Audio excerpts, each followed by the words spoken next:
Lawrence Kohlberg was an American psychologist who studied moral development in children all the way through adulthood. He categorized moral development in 3 different levels: pre-conventional, conventional, and post-conventional. Pre-conventional occurred between the ages 3 and 7 and explained moral reasoning based on reward and punishment. Then conventional occurred between the ages 8 and 13 and explained moral reasoning based on external ethics. Finally, there is post-conventional, which occurred in adulthood and explained moral reasoning based on our personal ethics. His pyramid going up looked at avoiding punishment and self-interest, to the good boy attitude and law and order morality, to finally social construct and principle. Sigmund Freud was an Austrian neurologist and the founder of psychoanalysis.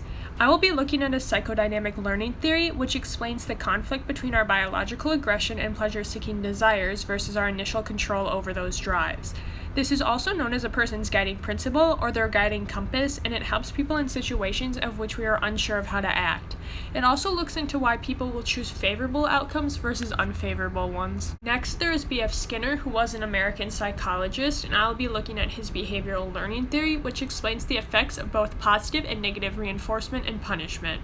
This theory also looks into the idea that behaviors are either learned or taught by other people or our environment.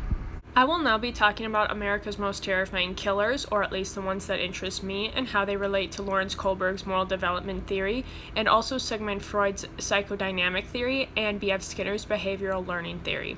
First up is Jeffrey Dahmer, who had antisocial personality disorder and was a slight psychopath. Then moving on to David Berkowitz, he was considered a psychopath.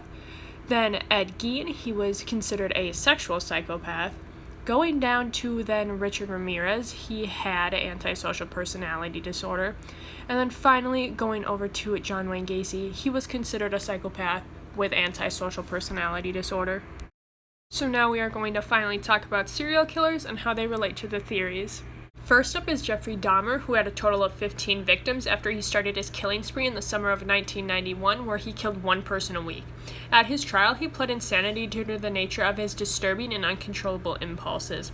He often drugged, raped, and strangled his victims and started carrying out disturbing acts with their corpses. For example, continuing to use their bodies for intercourse, taking photos of the dismemberment process, preserving their skulls and genitalia for display, and even keeping parts for consumption. Next up is David Berkowitz, also known as the Son of Sam, and for his demon possession claims. From an early age, he showed signs of future violent behavior, although he showed above average intelligence. He would eventually lose interest in school to continue his rebellious habits. During his killing spree, he killed 6 people and wounded 9, including the stabbing of 2 young girls, and when police eventually searched his car, they found a duffel bag full of ammunition, a rifle, maps of the crime scenes, and an unsent Son of Sam letter. In custody, Berkowitz would, however, claim that his demon possessions were a hoax.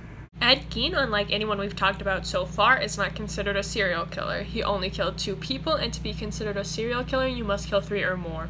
He did, however, dig up around 40 corpses in which he used to make decorations out of, as well as scattering the remains throughout his house. With the 2 people he did kill, he attempted to make a bodysuit out of to make him feel closer to his mother. During his trial, he pled not guilty due to reasons of insanity and was thus unfit to stand trial.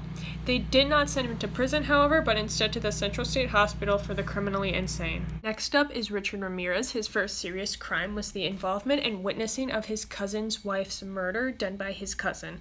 In his 1-year killing spree, he murdered over a dozen people and tortured around 25. After many delays in his case, in 1989, when he was 29, he was sentenced to the conviction of 13 murders, 5 attempted murders, 11 sexual assaults, and 14 burglaries. Finally, there is John Wayne Gacy, who spent 18 months in prison for sodomizing 2 young boys back in 1964. After prison, he founded a successful construction business, attended church, and remarried.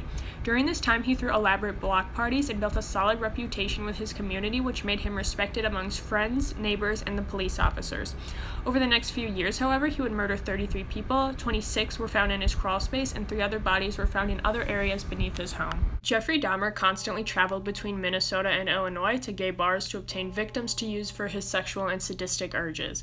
This showed that he lacked the balance between his pleasure-seeking desires and what was acceptable for the common people, as stated in Sigmund Freud's psychodynamic learning theory. At a young age, David Berkowitz's neighbors called him difficult, spoiled, and a bully. Because he was spoiled, it can be inferred that there was no punishment for him being difficult in and out of school, as well as bullying other children.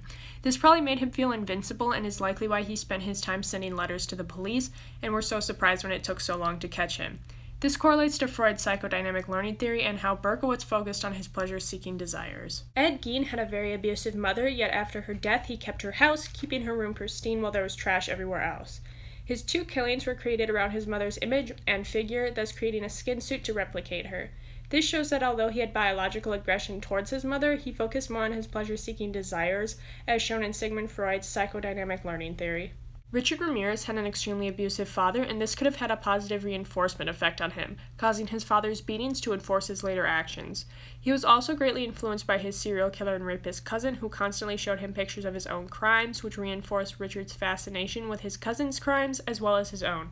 Therefore, he was greatly affected by B.F. Skinner's behavioral learning theory. Although Gacy's father was extremely emotionally and physically abusive, he didn't stop trying to advance in his career or succeed in graduating high school.